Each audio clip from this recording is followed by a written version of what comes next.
வணக்கங்க. 3 வருஷம் கஷ்டப்பட்டு சம்பாரிச்ச பணத்தை ஒரே மாசத்துல எப்படி ஒழிக்க முடியும் அப்படிங்கறத இந்த வீடியோ பாத்துருவோமா?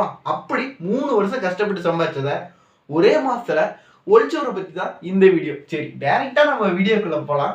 இந்த மனுஷன் ஓகேவா 2021ல காலேஜ் முடிக்கிறாரு. இவரோட நேம் குணா. இவரு சென்னை சேர்ந்தவர் தான். ஓகேவா 2022லயே அவருக்கு வேலை கிடைக்குது. சரிங்களா, என்ன பண்ணிருக்காரு? அப்ப இந்த இன்வெஸ்ட்மெண்ட் பத்திலாம் பெருசா ஐடியா கிடையாது. ஓகேவா, வருஷம் சீட்டு போட்டிருக்காரு 2023ல. ஓகேவா, சீட்டு போட்டு அதுல 2 லட்ச ரூபாய் சீட்டை எடுத்து என்ன பண்ணிருக்காரு? உருப்படியான விஷயம், அவருக்கு R15 பைக் வாங்கணுங்கிறதா ஆசையா. நல்லபடியா R15 பைக்கும் வாங்கிட்டாரு.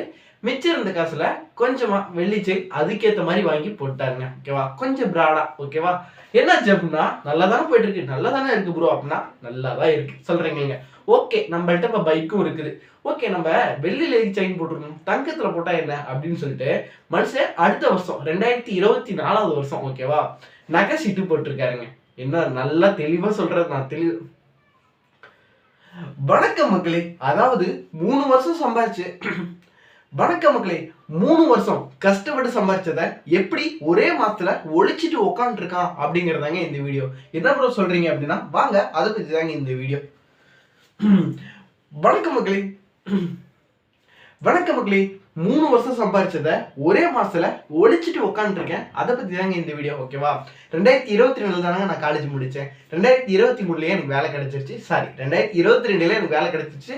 நல்லபடியா வேலைக்கு போயிட்டு இருக்கேன். கொஞ்சம் கொஞ்சமா காசு சேர்க்க ஆரம்பிக்கிறேன். வீட்டுல கொஞ்சம் காசு சேர்த்து என்ன பண்ணாங்க அப்படின்னா, சேர்த்த காசுக்கு வீட்டுல ஒரு வாஷிங் மிஷினும் ஒரு ஃப்ரிட்ஜும் ஒன்று புதுசா வாங்கிட்டாங்க. 2023 பிறக்குது. அப்ப இருந்துட்டு ஓகே நம்மள்ட்ட பைக் இல்ல, ஒரு நீட்டா ஒரு பைக் ஒன்று எடுப்பேன்னு சொல்லி சீட்டு போடுறேன். 2 லட்ச ரூபாய் சீட்டு போடுறேன். சீட்டு போட்டு சீட்டு முடியிறப்ப என்னாச்சு அப்படின்னா, அதே மாதிரி 2 லட்ச ரூபா இதை எடுத்து சீட்டை எடுத்து நான் பைக்கு R15 பைக் தான் சின்ன வயசுல இருந்தே ட்ரீம்னு சொல்ல முடியாது. 11ஆம் படிக்கிறப்ப R15 பைக் தான் எனக்கு பிடிக்குங்க. ஸோ நான் R15 பைக்கு காலேஜ் ஃபைனலாக ஸ்கூல் முடிச்சு காலேஜ் முடிச்சு வேலைக்கு போய் 1 வருஷம் கழிச்சு தான் பைக்கு வாங்கினேன். அடுத்த 3வது வருஷம் என்ன பண்ணியிருக்கேன்? 2024 நகை சீட்டு போட்டேங்க. ஓகேவா, ஒரு ஜுவல்லரியில் தங்கமயில் ஜுவல்லரியில் ஒரு நகை சீட்டு போட்டேன். என்னாச்சு அப்படின்னா நல்லபடியா நகையும் கிட்டத்தட்ட 2 பவுன் பக்கம் எடுத்துட்டேன். ரொம்ப ரொம்ப ரொம்ப பெருமையா இருக்கு அப்படிங்கிற மாதிரி தான் இருந்துச்சு. எடுத்துட்டுனா ஓகே எல்லாமே பண்ணியாச்சு. இப்போ நம்மள்ட்ட பைக் இருக்கு, கோல்டுல செயின் போட்டிருக்கோம், எல்லாமே பண்ணியிருக்கோம். சரி ஓகே, வேற எதுல இன்வெஸ்ட் பண்ணலாம்? ரியல் எஸ்டேட்ல இன்வெஸ்ட் பண்ணணும்னா காசு லட்சக்கணக்கில் வேணும். ஆனால் நம்மளால லட்சக்கணக்கில் சேர்க்க முடியும். ஆனால் என்னால் சேர்க்க முடியும். எவ்வளோ அப்படின்னா குறைஞ்சது ஒரு 12,000 5,000 வரைக்கும் மாசம் என்ன சேர்க்க முடியும். ஏன்னா நான் ஒரு நல்ல கம்பெனியில் நல்ல பேக்கேஜில் தான் வேலை செஞ்சுட்டு இருக்கேன். ஓகேவா, இப்போதான் எனக்கு என்ன பண்ணுறாங்க, கூட இருக்கவங்க ஸ்டாக் மார்க்கெட்டில் இன்வெஸ்ட் பண்ணுறான், நல்ல ரிட்டர்ன்ஸ். ஏன் அப்படின்னா 2023-24ங்கிறது ஸ்டாக் மார்க்கெட்டோட பீக். என்ன ப்ரோ சொல்றீங்க? 23-24 தான் ஸ்டாக் மார்க்கெட்டோட பீக்கே. நீங்க வேணா போய் மார்க்கெட்டை இன்னொரு தடவை கூட செக் பண்ணி பாருங்க. என்னாச்சு அப்படின்னா 2024ல நான் உள்ள வரேன். ஓகேவா, எல்லாமே முடிஞ்சு மாசம் எனக்கு 5,000 ரூபாய் நிற்கும். இப்போ உள்ள வரேன் மார்க்கெட்டுக்குள்ள. இன்வெஸ்ட்மெண்ட் பண்ணா பெருசா ஒரு ரிட்டர்ன்ஸ் இல்லை. மாசத்துக்கே 1% 2% அடிச்சு பிடிச்சு போனாலும் 5% 4% மேல மார்க்கெட்ல வரல. எனக்கு பெருசா ஸ்டாக் மார்க்கெட்ல ஐடியாவும் கிடையாது. ஓகேவா, அப்புறம் என்னாச்சு அப்படின்னா அப்படி இப்படி இன்வெஸ்ட்மெண்ட்லாம் தாண்டி ஆப்ஷன் ட்ரேடிங்னு ஒன்று வரேன். என்ன ப்ரோ சொல்றீங்க, நீங்களும் அதில் மாட்டிக்கிட்டீங்க? ஆமாங்க, அந்தாங்க பிரச்சனையே. என்ன ஆச்சு அப்படிங்கிறத தெளிவாக சொல்றேன். என்னாச்சு அப்படின்னா ஆப்ஷன் ட்ரேடிங்ல வரேன். 5,000 ரூபாய் நான் இந்த தடவை நான் வந்து எஸ்ஐபி போடலை. ஓகேவா, 5,000 ரூபாய்ங்கிறது எஸ்ஐபி நான் போடலை. அதுக்கு பதில் என்ன பண்ணேன் அப்படின்னா நான் இருந்துட்டு ட்ரேடிங்க்கு கேபிட்டல் சேர்க்க ஆரம்பிக்கிறேன். 30,000 ரூபாய் இருந்தால் போதும், டெய்லியுமே 3,000 ப்ராஃபிட் பண்ண முடியும்னு ஒரு லவடா ஓகேவா இன்ஸ்டாகிராமில் எனக்கு சொல்லி மைண்டை குழப்பி விட்டான். ஓகே, 30,000 நம்ம 10 நாளில் இந்த 30,000 ரூபாய் எடுத்து 3,000 ரூபாய் ஒரு நாளைக்குன்னா 30,000 ரூபாய் 10 நாளில் எடுத்துடலாமே. அப்போ 30 நாள் 1 லட்ச ரூபா போய் செம்ம. நம்ம வேலைக்கே போகாமல் 1 லட்ச ரூபா சம்பாதிக்க முடியும் போலயே என் மனசுல பல கேள்விகள். ஓகே, உள்ள வந்து பார்த்துருவோம். வெளியே இருந்து பார்த்தா தான் அப்படி இருக்கு, உள்ள போய் பார்த்துருவோம். உள்ள போய் பார்த்தா அப்சல்யூட்லி அதே மாதிரி நடந்துச்சு. 30,000 வச்சு ஆரம்பிக்கிறேன். முதல் நாள் 3,000 ப்ராஃபிட், அடுத்த நாள் 2,000 ப்ராஃபிட், அடுத்த நாள் திரும்ப 3,000 ப்ராஃபிட். நல்ல ப்ராஃபிட் அடிக்கிட்டே போயிட்டு இருக்கு. நல்லாவே இருக்கு. 30,000 ரூபாய ஒரே வாரத்துல 43,000 சில்லறையா மாத்திட்டு எனக்கெல்லாம் சரியான ஹை. போடு மஜா தான், நாம தான் மார்க்கெட்டே நாம தாங்கிற மாதிரி ஆயிடுச்சு. அப்புறம் என்னாச்சு அப்படின்னா கொஞ்சம் கொஞ்சமா ஓகே எனக்கு அப்பதான் தோணுது, நம்ம எதுக்கு இவ்வளவு கஷ்டப்பட்டு வேலை செஞ்சுட்டு இருக்கணும்? ஸ்டாக் மார்க்கெட் நமக்கு நல்லாவே தெரியுது, நல்லாவே புரியுது, நல்லாவே காசு வருது அப்படின்னு சொல்லிட்டு என்ன பண்றேன் அப்படின்னா ஒரு 3000 கடன் வாங்கினேன் ப்ரோ அப்படின்னா ஆல்ரெடி கிரெடிட் கார்டெலாம் ஸ்வைப் பண்ணி தான் இருந்துட்டு இருந்தேன். ஓகேவா, ஃபேமிலிக்காக நான் கொஞ்சம் அதிகமாக செலவு பண்ணுறேன்னு வச்சுக்கோங்களேன்.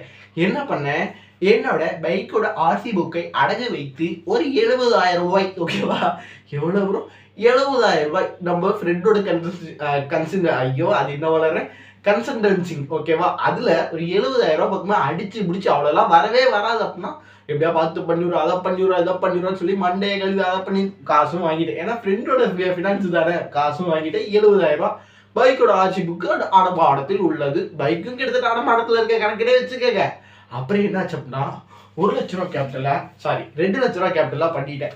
ஓகே, 2 லட்ச ரூபா கேபிட்டல் பண்ணிட்டோம். இப்போ இந்த 2 லட்ச ரூபாய் 4 லட்ச ரூபாய் மாத்திரம்னா புது பைக்கே ஒன்று வாங்கிடலாம். அதை பண்ணலாம் இதை பண்ணலாம் பல பிளான் போட்டுட்டு இருக்கேன்.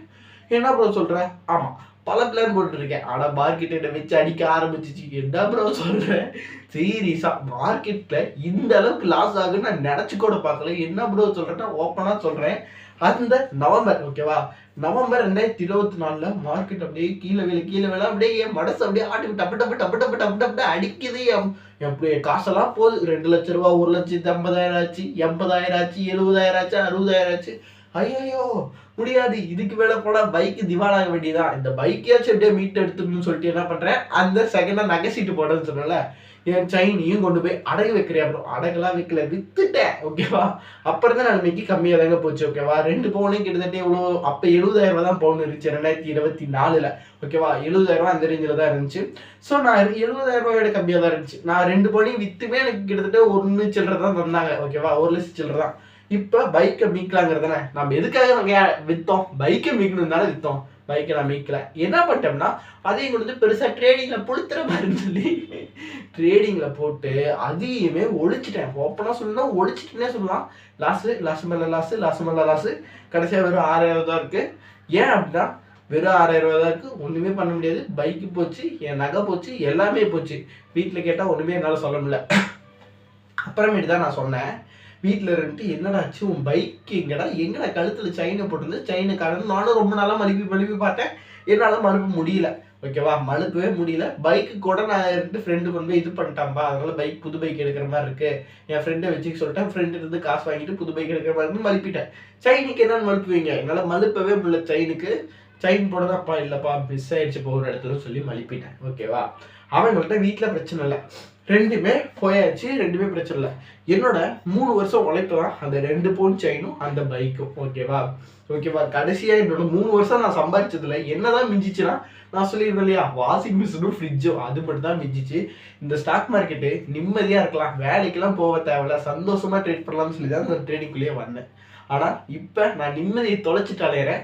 2025 ஸ்டாக் மார்க்கெட் பக்கமே போகிறதில்ல. நான் இப்போ பண்ணது ஒரே விஷயம், திரும்ப நான் கோல்டில் மட்டும் தான் இன்வெஸ்ட் பண்ணிட்டு இருக்கேன் அப்படின்னு சொல்லி இந்த வீடியோவை நமக்கு அந்த மனுஷன் சொல்லி முடிச்சாரு. குணாங்கிறவர், சென்னை சேர்ந்தவர். இந்த அவரோட ஸ்டோரியை நம்ம வீடியோவில் ஷேர் பண்ணுங்க ப்ரோ அப்படின்னு சொல்லி முடிச்சாரு. எதுக்காக சொல்கிறேன்னா, இந்த மனுஷனோட 3 வருஷம் உழைப்பு ஒரே மாதத்தில் காலியாக இருக்குது. இதில் ஒரு நல்ல விஷயம் என்னன்னா, அவர் சம்பாதிச்ச காசை மட்டும் தான் லாஸ் பண்ணியிருக்காரு, கடன் வாங்கிலாம் லாஸ் பண்ணல. ஓகேவா, அவரோட பொருளை அடகு வச்சும் வித்து மட்டும்தான் அதுல இருந்து காசு வாங்கியிருக்காரு. எதுக்காக அப்புறம் சொல்றேன் அப்படின்னா, ட்ரேட் பண்றியா, உன் சொந்த காசு இருந்தா பண்ணு. இந்த மனுஷன் நிம்மதியை மட்டும் தான் தொலைச்சிட்டு இருப்பான். நிம்மதியை தான் தொலைச்சி போச்சுங்கிறான்.